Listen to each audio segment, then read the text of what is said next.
Coba kita lihat ya.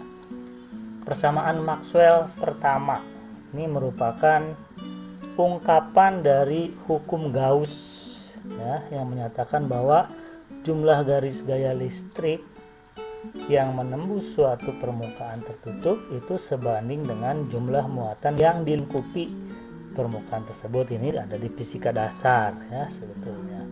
Secara matematis hukum Gaussnya ditulis seperti ini. Integral permukaan tertutup, ini ada cincinnya, sama dengan E.NdA sama dengan jumlah sigma Q per epsilon. Ini adalah Q-nya, itu adalah Q yang dilingkupi oleh permukaan A ini ya, permukaan tertutup A ini.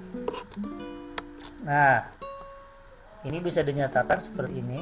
Jadi 1/0 integral dq untuk secara umum dari jumlah muatan yang dilingkupi tadi. Jadi kalau dimasukkan si dq ini bisa dinyatakan sebagai rapat muatan kali volume ya, kali dV, rho kali dV. Rho itu rapat muatan volume. Nah, kemudian rapat muatan sendiri ini bisa berupa rapat muatan free, muatan yang bebas, ada rapat muatan yang terikat ya, misalkan dalam kapasitor misalnya plat sejajar, ini muatan F ini, rho F ini yang ada di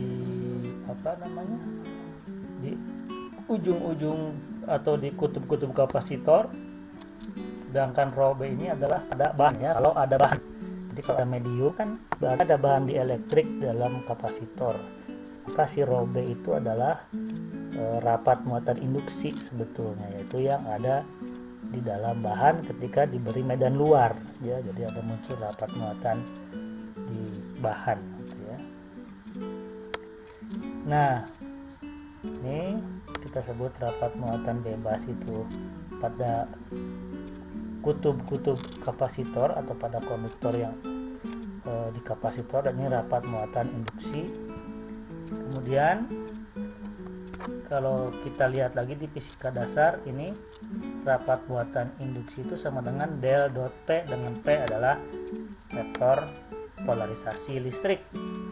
Sehingga dari teorema divergensi, integral permukaan tertutup itu sama dengan del dot E dV, ini E dot NdA. Jadi integral permukaan itu sama dengan integral volumenya seperti ini, sehingga kiri ini bisa diganti oleh kanan yang ini ya. Nah, jadi ini bisa kita rubah sebagai del dot E dV sama dengan 1/0 rho F min del dot P dV. Ini kalau misalkan tidak ada bahan dielektrik atau tidak ada medium, artinya dalam vakum, maka si rho pada bahan kan nggak ada karena nggak ada bahan. Artinya del dot P nya sama dengan 0 karena tidak ada polarisasi listrik karena tidak ada bahan. Nah, jadi kalau tidak ada bahan ya berarti di sini 0. Tapi kalau kita buat secara umum ada bahan di situ, maka di sini ada del dot P. Sehingga yang dalam integral ini karena sama-sama dP ini terhadap volume, sehingga del dot E sama dengan 1/0 kali yang dalam kurung ini. Nah, jadi kalau diselesaikan ini pindah ruas seperti ini, sehingga kita bisa peroleh del dot epsilon 0 E plus P dV sama dengan rho F dV. Vektor polarisasi listrik sendiri itu yang disimbolkan P di sini itu dapat dinyatakan sebagai suseptibilitas kali epsilon 0 kali E. Ini salah satu hubungan yang linier ya. Jadi kalau kita pandang polarisasinya linier terhadap medan listrik, maka P di sini bisa kita substitusikan dari suseptibilitas kali epsilon 0 kali E. Nah, ya, sehingga yang di dalam kurung ini epsilon 0 E ditambah P ya, yang dalam kurung ini sama dengan epsilon 0.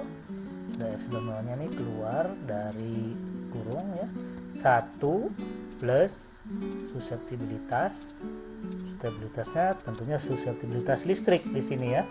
Jadi suseptibilitas kali E atau sama dengan epsilon kali E yang kita sebut sebagai vektor pergeseran listrik atau displacement, electric displacement ya.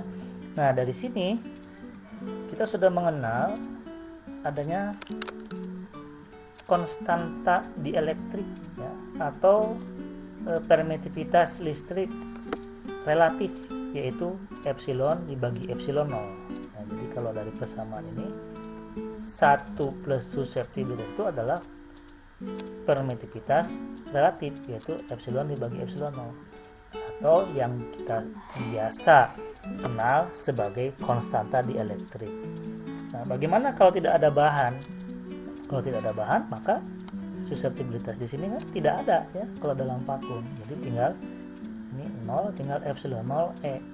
Di epsilon 0 E itu sama dengan epsilon kali E ya, sama dengan D. Bedanya ini epsilon 0 E ini adalah E di dalam vakum, ini E di dalam bahan. Nah, jadi sama dengan D. Dengan demikian, maka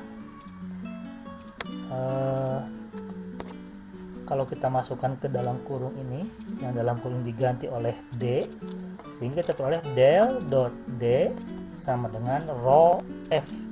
Rho F itu adalah dapat muatan gas ya, kita tidak ada medium ya. Sementara yang rho B tadi yang ada medium yang sudah diwakili oleh suseptibilitas ini. Nah, inilah persamaan Maxwell yang pertama ya. Jadi dari hukum Gauss ini di medium, karena kita bahas ada medium. Kalau tidak ada medium bagaimana? Atau di dalam vakum ya, sudah kita bahas juga bahwa vakum itu adalah sebetulnya medium, tapi ini istilah medium itu maksudnya bahan ya. Jadi kalau di dalam bahan, maka del dot D sama dengan rho F. Tapi bagaimana jika tidak ada bahan atau di dalam vakum?